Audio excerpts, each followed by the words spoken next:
There is a particular hour of the night when loneliness stops being a feeling and becomes a verdict. Your phone is face down.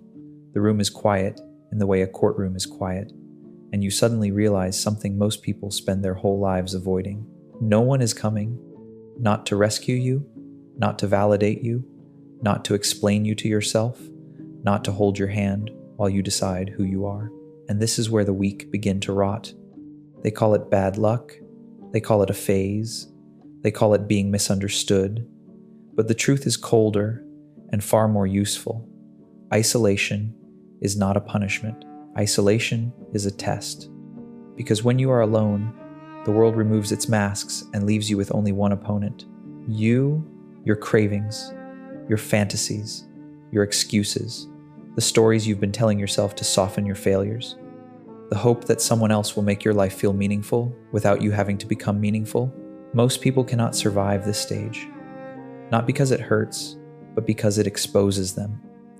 And exposure terrifies those who built their identity on applause. But if you can endure it, you gain something that makes you dangerous: clarity without noise. So here's the question you must answer, and you must answer it without flinching. When you are alone, will you collapse into comfort, or will you forge yourself into authority? In this video, I'm going to show you what to do next, step by step, not to feel better, but to become untouchable. Let's begin.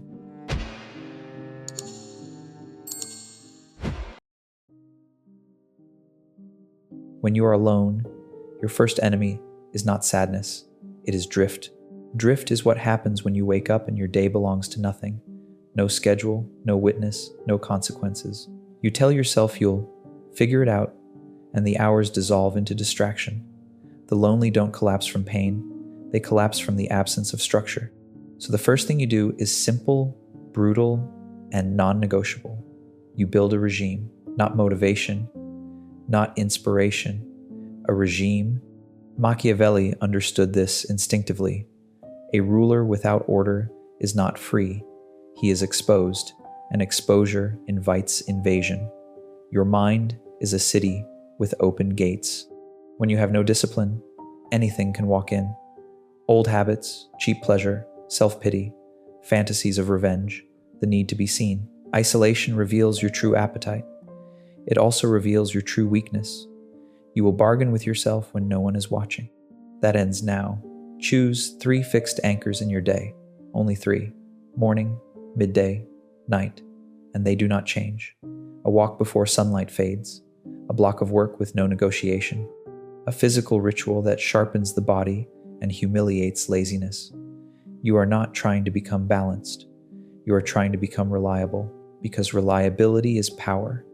When you can command your own attention, you stop begging the world to command it for you. You stop chasing messages, glances, invitations. You become a man or woman who can sit in silence without needing to fill it with noise. And here's the secret. The regime is not for productivity. It is for identity. Every day you keep the anchors. You cast a vote for the person you're becoming. Every day you break them. You reinforce the old order, the one that made you lonely in the first place. Loneliness becomes unbearable only when you remain the same. So tonight, write your 3 anchors. Make them modest but sacred. Then obey them like law. Because the first act of power, when you are alone, is proving to yourself that you can be ruled, and that you can rule. Once you build a regime, the second move is harsher. You cut the imaginary audience. Loneliness becomes poison when you keep performing for people who are not there. You replay old conversations. You rehearse what you should have said. You craft speeches in your head for an apology that will never come, or a revenge that would still leave you empty. You imagine their regret. You imagine your triumph. And all the while, you are not living, you are acting. Machiavelli would call this a fatal error of state, investing resources in illusions while real threats consolidate outside the walls. Understand the mechanism. Your mind is trying to restore status. When you feel alone, you don't just miss people, you miss rank. You miss being witnessed. You miss the proof that you mattered. So you manufacture a stage inside your skull and bleed your energy into it. This is why isolation is so dangerous for the untrained. It turns them into their own propagandist. So here is what you do next. You reclaim your attention by confiscating the narrative. Take a page, write the names of the people you keep mentally performing for. Not many, the usual ghosts, the ex, the friend, the parent, the rival, the crowd. Then, next to each name, write what you're trying to extract from them. Approval, vindication, safety, admiration, forgiveness. Now look at the list and accept the uncomfortable truth. You are negotiating with absent powers. A sovereign does not negotiate with ghosts. A sovereign acts. For the next 7 days, whenever you catch yourself rehearsing, you interrupt it with a single sentence. They are not my tribunal. Then you redirect into action. One physical act, one measurable task. Push-ups, cold water, a page written, an application sent, a room cleaned, something that leaves evidence in the real world. Because power is not a feeling, it is a trail. The loneliness will not disappear immediately, but it will change shape. It will stop being a theater and become a workshop. And that is the turning point, when you no longer need to be seen to move. When the audience dies, the operator is born. After you cut the imaginary audience, the next threat appears. Hunger, not for food, for contact. Loneliness does something humiliating to the mind. It makes you reach for the nearest warmth, even if it burns you. You text people you shouldn't. You tolerate disrespect just to hear a voice. You accept invitations that cost your dignity because the alternative feels like disappearance. This is where most people betray themselves. Machiavelli warned rulers about mercenaries. They fight for you only while it benefits them, and when the tide turns, they vanish, or worse, they turn on you. In loneliness, you become tempted to hire mercenaries for your heart, attention you didn't earn, companionship you didn't vet, communities that offer comfort but demand obedience. So here's what you do next. You design your alliances like a strategist, not a starving man. First, separate craving from necessity. Craving screams now, necessity builds later. You are allowed to want connection, but you are not allowed to chase it blindly. Set a standard before you seek. Write down 3 non-negotiables for who gets access to you, not fantasies, behaviors, reliability, respect, courage, discretion, ambition. Then write 3 disqualifiers: flakiness, gossip, contempt, addiction to drama, anyone who feeds on weakness. Now comes the discipline part. You stop seeking many, and you start selecting few. Reach out to 1 person of quality, not 10 of convenience. 1 message, clean and controlled. No confession, no bleeding. An invitation to something concrete: coffee, a walk, a project, a gym session. If they accept, you observe. If they delay, you do not beg. You record the data and move on. Because loneliness is not solved by company, it is solved by leverage. And leverage comes from building a life that does not need to plead. In parallel, you create a second kind of alliance: skill-based environments, places where connection is a byproduct of competence, classes, training, volunteering, professional rooms, spaces where your value can be demonstrated, not explained. This is the law. Never pursue warmth at the cost of status. You don't escape loneliness by grabbing hands in the dark. You escape it by becoming the kind of person others want beside them in the light. Now we enter the part most people avoid because it feels like treason against their own pain. When you're alone, you must stop asking, "Why did this happen to me?" and start asking, "What is this for?" Loneliness is not merely absence, it is clearance. The world has stepped back, distractions have thinned, social obligations have loosened their grip. And in that cleared space, you have one rare advantage: you can rebuild without witnesses. Machiavelli would recognize this as the moment a state is between rulers, dangerous, yes, but also uniquely flexible. Old alliances weaken, old expectations expire. In chaos, a new order can be written. So here is what you do next. You convert solitude into an asset by constructing a private doctrine, not affirmations, not comfort. A doctrine is a set of rules you live by even when your emotions revolt. Write 5 laws for yourself. Short, sharp, unarguable. For example, I do not chase what retreats. I do not speak when I am emotionally hungry. I do not negotiate with my vices. I build before I display. I choose discomfort that upgrades me. These laws become your internal constitution. Then you build what Machiavelli would call reputation, except your first audience is you. Reputation is consistency made visible over time. And right now, Solitude lets you do something priceless.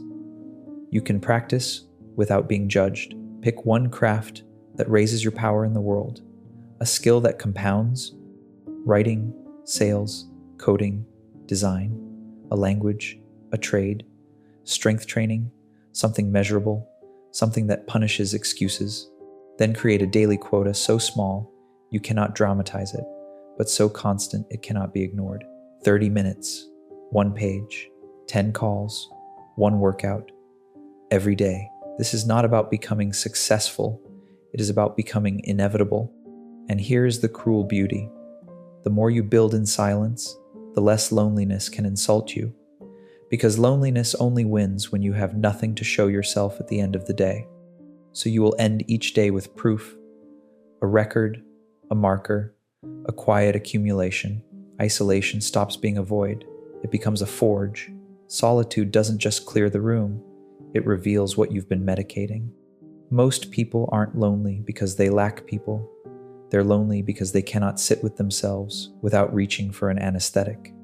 Scrolling, porn, alcohol, weed, sugar, endless research, half relationships, late night fantasies, anything that softens the edge of reality. These are not pleasures. They are treaties you sign with your weakest self. Machiavelli would call it corruption. When the citizenry becomes dependent on comfort, the state becomes easy to rule. Your vices do the same thing. They turn your attention into occupied territory. They reduce your will into a committee that always votes for relief. So here is what you do next. You declare war on the sedatives, not with dramatic vows, with systems. First, identify your primary sedative, the one you reach for when the silence becomes too loud. Name it without poetry. Then set a rule that makes indulgence expensive. Put friction between you and the habit. If it's your phone, it sleeps outside the room. If it's porn, you remove triggers, block access, and change the environment. If it's alcohol, you don't cut back, you remove it from your house. If it's late night spiraling, you set a hard shutdown time and replace it with a physical ritual. Replacement is not kindness, it is strategy. Because if you simply remove a sedative, the mind will riot. It will find a new drug. So, you substitute with something that produces pain now and strength later. Training, cold showers, long walks, breath work, hard reading, skill practice, cleaning, cooking. Actions that return you to your body and your agency. Here is the law. You cannot think your way out of loneliness if your nervous system is addicted to escape. You must teach it a new reflex. Discomfort equals direction. And when you start winning these small wars, something changes. You stop fearing the quiet. You stop bargaining. You stop needing to be rescued from your own mind. That is not self-improvement. That is sovereignty. Now you must do something that feels counterintuitive. You must become visible again, but on your terms. The lonely either hide or they beg. Both are submission. Hiding makes you small. Begging makes you cheap. Machiavelli's lesson is colder. You don't ask the world to notice you. You arrange the conditions under which noticing you becomes unavoidable. So here is what you do next. You build controlled exposure. Pick one arena where your presence matters. Work, craft, fitness, community. An environment where status is earned through output, not personality. Then, choose a single, repeatable act of visibility each week. Not socializing, signaling competence, publish one piece of work, attend one event, and speak to 2 people, share one result. Volunteer for one responsibility. Ask one precise question in a room that matters. Small, consistent, strategic. Because loneliness often comes from being unpositioned. You exist, but you have no role, no function, no tribe that recognizes your value. So you create a role, and roles create gravity. But here's the key. You do not confess your loneliness to earn sympathy. Sympathy is unstable currency. Today it buys attention, tomorrow it buys contempt. Instead, you let your actions speak. You show calm, forward motion. You become the person who is building something. People are drawn to builders because builders imply safety, direction, and future. And while you do this, you practice a ruthless social discipline. You do not overinvest early. You observe how people respond to your presence. Do they reciprocate effort? Do they respect boundaries? Do they speak well of others when no one is watching? You are not trying to collect friends. You are selecting allies. This is how you escape the most humiliating trap of loneliness, throwing your full intensity at whoever gives you a crumb, no more crumbs. You will offer measured warmth, measured access, measured time until someone proves they can carry it. That is not coldness. That is self-respect made operational. Here is where loneliness tries one last deception. It whispers that you are behind, that everyone else is moving in packs, and you are moving alone, which must mean you are failing. It tries to turn solitude into shame, so you crawl back to noise. This is the moment you either return to dependency or you convert isolation into advantage. Machiavelli understood a simple truth. The crowd is not strength. The crowd is volatility. The crowd changes moods, changes loyalties, changes truths. Most people are surrounded and still powerless because they are ruled by the need to be accepted. So your next move is not to chase belonging. Your next move is to become ungovernable. You do that by treating solitude as a training ground for emotional immunity. When you feel the urge to text someone just to feel real, you pause. You name the impulse. You watch it rise, crest, and fall without obeying it. This is not self-denial for its own sake. This is proof that your nervous system answers to you, not to hunger. When you feel the urge to overshare, you clamp down. You learn strategic silence, not because you are afraid, but because information is leverage, and you do not hand leverage to people who haven't earned it. When you feel the urge to seek reassurance, you produce evidence instead. You finish the task, you improve the body, you sharpen the skill. You don't ask the world, "Am I enough?" You decide. And slowly, a shift happens. You stop needing constant social confirmation to stabilize your identity. You can walk into a room without performing. You can leave without feeling erased. You can be liked without being owned by it. Loneliness loses its teeth the moment you stop treating it like an emergency. It becomes weather. It comes, it passes, and you remain in command. Now we close the loop with the only ending that matters: position. Loneliness is not cured by more people. It is cured by a life that has direction, gravity, and standards. If you build that, connection becomes a choice, not a lifeline. So, your final move is to create a private campaign. Choose one objective that changes your status in the world within 6 months. One, not because you lack ambition, but because focus creates force. A role upgrade, a portfolio completed, a business launched, a transformation that makes your old self unrecognizable. Then you build it in silence. No announcements, no motivational speeches, no public accountability theater. The weak talk to feel progress. The strong execute until progress becomes undeniable. This is where Machiavelli's coldest lesson appears. Visibility too early invites interference, envy, doubt, helpful opinions. People who want you small will suddenly have advice, so you deny them access. You work, you refine, you fail privately, you adjust quietly, you win without begging for permission.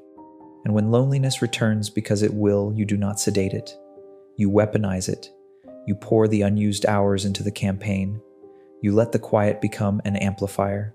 You make the empty space produce results. This is the final law. If you can't find a place to belong, become the force that creates places. Subscribe and like if you're ready to build in silence and be recognized by consequence. Move with discipline, speak with precision, and let your results do the threatening.